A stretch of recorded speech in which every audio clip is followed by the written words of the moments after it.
Welcome to the deep dive. Today we're looking at Wolfgang Amadeus Mozart. Right. And we want to get past that simple wunderkind label. Exactly. We're diving into the sources, looking at his early life, what really drove him, and maybe what we can learn from him today. Our mission here is to really analyze those details, his structured upbringing, how he created his biggest works. And the lessons, right? Especially about balancing that kind of genius with, well, paying the bills. It feels very modern. It really does. Okay, so let's unpack his start. Born in Salzburg, 1756. We hear prodigy, but the intensity of his education is often missed. Totally. Sources are clear. His father, Leopold, was his only teacher. Piano by 4, composing by 5. It wasn't just basic stuff. It was comprehensive. A total immersion, yeah. And then came the tours. The Wunderkind tours starting in 1762. You have to understand, these weren't fun family trips. No kidding. 3.5 grilling years, the sources say. Brutal, really.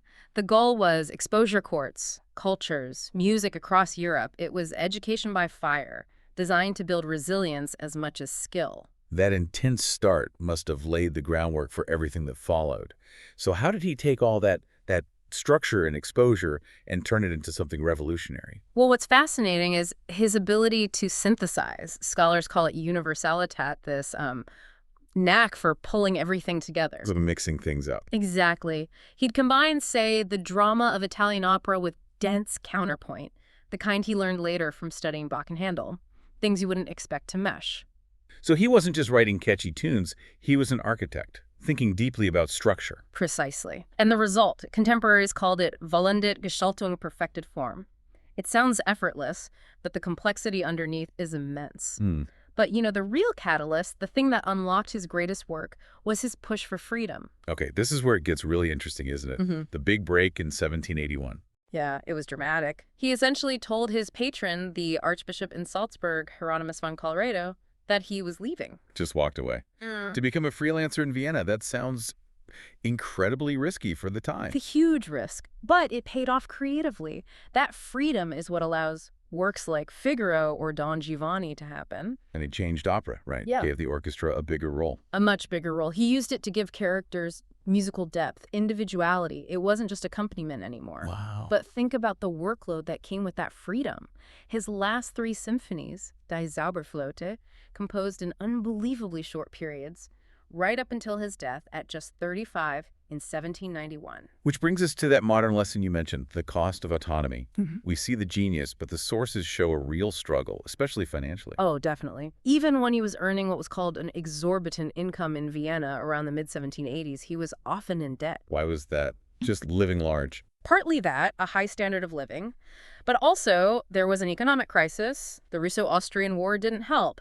Artistic freedom meant financial precarity. It was a constant tightrope walk. And we see that in the letters, don't we? Yes, the famous Bettel brief, the begging letters to his friend Puchtberg, they really highlight how tough it was to balance that creative drive with, financial stability. It's a powerful reminder. But even in tough times, his sense of self seems strong. There's that quote from 1778. Ah, yes. It speaks volumes about his pride, his identity. He wrote, "I am an honest German Teuton, and even if I can't always speak, I can at least think what I want."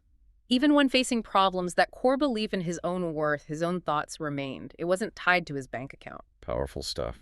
So thinking about his legacy, he essentially sets the template for the classical era in just 35 years. And this leads to a final thought, something for you, the listener, to consider. Think about the sheer impossibility of his final months. He's sick, he's traveling, yet he produces 3 massive, complex works.